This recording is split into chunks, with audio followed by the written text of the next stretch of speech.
Welcome back to Titan classes. Dear students, हम अपने इस चैनल पर क्लास 10th की साइंस को स्टार्ट करने जा रहे हैं। जैसा कि आप सभी जानते हैं कि क्लास 10th की जो साइंस का सिलेबस है वो 3 पार्ट में डिवाइड है, फिजिक्स, केमिस्ट्री एंड बायोलॉजी। और इसके साथ साथ हमें कुछ चैप्टर्स एनवायरमेंटल साइंस के भी देखने को मिलते हैं, जिसमें सबसे पहले स्टार्ट करेंगे हम केमिस्ट्री को। केमिस्ट्री का जो सिलेबस है वो कुछ इस प्रकार है। टोटल 4 चैप्टर्स की हमें स्टडी करनी है। पहला चैप्टर हमारा जो है वो है केमिकल रिएक्शंस एंड इक्वेशंस, रासायनिक अभिक्रिया एवं समीकरण। सेकंड चैप्टर हमारा आता है एसिड्स, बेसेस एंड साल्ट्स, अम्ल क्षार एवं लवण। थर्ड चैप्टर है मेटल्स एंड नॉन मेटल्स, धातु एवं अधातु।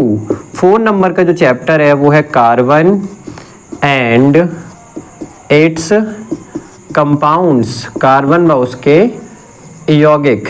तो सबसे पहले हम स्टार्ट करेंगे केमिकल रिएक्शन एंड इक्वेशन को। जैसा पहले मैं आपको बता दूं कि कौन से चैप्टर में हमें किस चीज़ की स्टडी करनी है। यहाँ पे हमें पढ़ना है कि रासायनिक अभिक्रियाएं होती क्या हैं और कितने प्रकार की होती हैं, और समीकरण किसे कहते हैं और उसको बैलेंस कैसे करते हैं। अम्ल के बारे में पढ़ना है, क्षार के बारे में पढ़ना है और लवण के बारे में पढ़ना है। इसके साथ साथ हमें यहाँ पे plaster of Paris, baking soda, washing soda और ब्लीचिंग पाउडर के बारे में जानना है। मेटल्स एंड नॉन मेटल्स को पढ़ना है कि मेटल्स क्या हैं, नॉन मेटल्स क्या हैं। एक्टिविटी सीरीज जिसे सक्रियता श्रेणी कहते हैं, जिससे वो बताती है कि कौन सी मेटल ज़्यादा रिएक्टिव है, कौन सी मेटल कम रिएक्टिव है, वो हमें स्टडी करना है। इसके साथ साथ हमें ओर्स के बारे में पढ़ना है। मेटलर्जी भी यहीं पे पढ़नी होती है। कार्बन एंड इट्स कंपाउंड की अगर मैं बात करूँ तो यहाँ पे हमें बहुत अच्छा टॉपिक है एक IUPAC नोमेनक्लेचर, वो जानना है ऑर्गेनिक कंपाउंड्स के बारे में। उसके साथ साथ हमें कुछ कंपाउंड पढ़ने हैं, जैसे एसिटिक एसिड, एथिल अल्कोहल, इसको बनाते कैसे हैं, इसके गुण क्या हैं, इसके उपयोग क्या हैं, और साथ में हमें पढ़ना है साबुन के बारे में। तो चलिए अब हम स्टार्ट करते हैं अपने पहले चैप्टर को, जिसका नाम है केमिकल रिएक्शन एंड इक्वेशन। देखिए चैप्टर है हमारा केमिकल रिएक्शन एंड इक्वेशन, और इसको हम बोलते हैं रासायनिक अभिक्रियाएं एवं समीकरण। सबसे पहले हम बात करते हैं केमिकल रिएक्शन की। केमिकल रिएक्शन हम कहते किसे हैं? तो देखो बेटा, यूनिवर्स में जितने भी हमारे सब्सटेंस हैं, जितने भी हमारे पदार्थ हैं, उन सभी पदार्थों को हमें बनाने के लिए किसी पुराने पदार्थ की हेल्प लेनी पड़ती है। जैसा कि आपने law of conservation of mass को पढ़ा होगा क्लास 9th में, कि पदार्थ को या एक रूप से दूसरे रूप में परिवर्तित किया जा सकता है। यहाँ पर वही रासायनिक अभिक्रियाओं की हम बात करें तो रासायनिक अभिक्रियाएं होती क्या हैं? पुराने पदार्थ के द्वारा नए पदार्थ का बनना, पुराने पदार्थ के द्वारा नए पदार्थ को बनाने की जो प्रोसेस है वो रासायनिक अभिक्रिया कहलाती है। इसमें पुराने पदार्थ भाग लेते हैं और नए पदार्थ को जनरेट करते हैं। वही प्रोसेस जो कहलाती है वो क्या कहलाती है? केमिकल रिएक्शन कहलाती है। जैसे हम ये कह दें कि हम सोडियम को जब वाटर के अंदर डिसॉल्व करने की कोशिश करते हैं, सोडियम को वाटर के अंदर जब भी हम डालते हैं तो सोडियम हाइड्रोक्साइड बनता है और वहाँ से हाइड्रोजन गैस निकलती है। ये एक रासायनिक अभिक्रिया हो गई। रासायनिक अभिक्रिया होता क्या है? पुराने पदार्थ भाग लेकर नए पदार्थ को जनरेट करते हैं। 2 या 2 से अधिक पदार्थ ले सकते हैं, एक पदार्थ 2 में टूट सकता है, कैसे भी हो सकती है, कोई प्रॉब्लम नहीं है। अब देखो बच्चों, रासायनिक अभिक्रिया का जैसे हम कोई भी एग्जांपल ले लें कि हाइड्रोजन गैस या ऑक्सीजन गैस आपस में मिलकर वाटर बनाती है, वो एक रासायनिक अभिक्रिया हो गई। तो रासायनिक अभिक्रिया की डेफिनेशन क्या होगी? पुराने पदार्थों से नए पदार्थों के बनने की जो प्रक्रिया होती है उसे हम कहते हैं रासायनिक अभिक्रिया। अब रासायनिक अभिक्रिया को हम अगर इक्वेशन की बात करें, जैसे केमिकल इक्वेशन क्या होगी? केमिकल इक्वेशन को हम कहते हैं रासायनिक समीकरण। रासायनिक समीकरण। अच्छा, समीकरण क्या होती है? जैसे मैंने अभी बोला आपसे कि सोडियम को वाटर के अंदर डालने पर वहाँ सोडियम हाइड्रोक्साइड बनता है और हाइड्रोजन गैस जनरेट होती है। जैसे सोडियम Na, उसको हमने वाटर के साथ रिएक्ट कराया H2O, तो बना sodium hydroxide NaOH plus hydrogen gas. ठीक है, ये एक हमारी केमिकल इक्वेशन हो गई। जैसे हमारा क्या होता है, रासायनिक अभिक्रिया में जो भाग ले रहे होते हैं पदार्थ और जो नए पदार्थ बन रहे होते हैं, उनको जब भी हम उनके सूत्रों के द्वारा दर्शा देते हैं तब उसे हम कहते हैं रासायनिक समीकरण।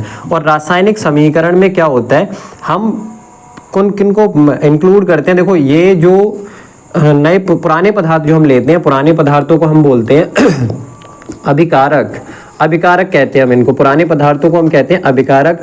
और जो रासायनिक समीकरण में, रासायनिक अभिक्रिया में नए पदार्थ जनरेट होते हैं उन्हें हम कहते हैं उत्पाद। अभिकारक को हम कहते हैं रिएक्टेंट और इन्हें बोलते हैं बच्चों प्रोडक्ट।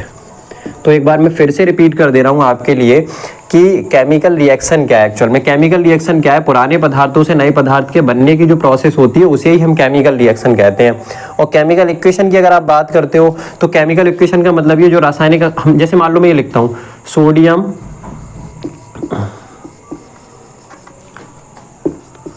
तथा वाटर आपस में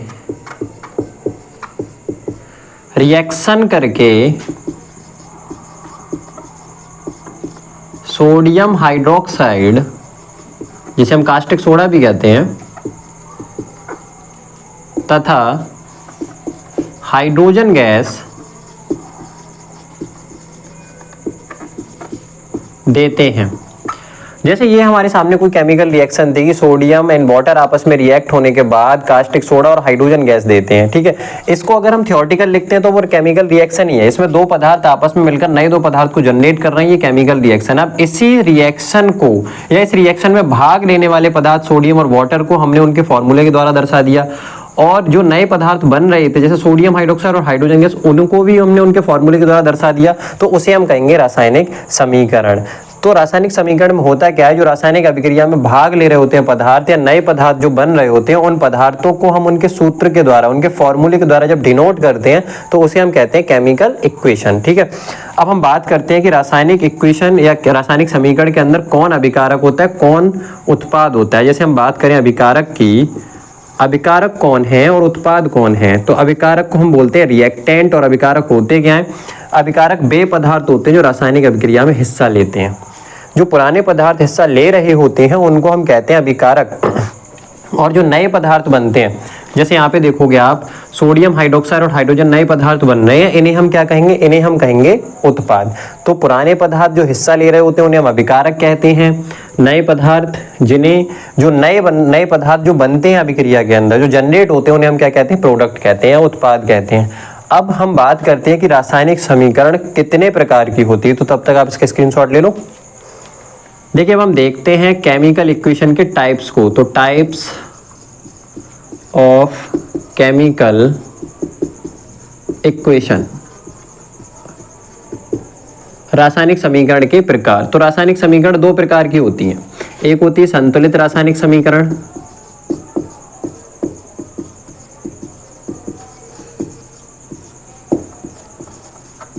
और दूसरी होती है बेटा असंतुलित रासायनिक समीकरण।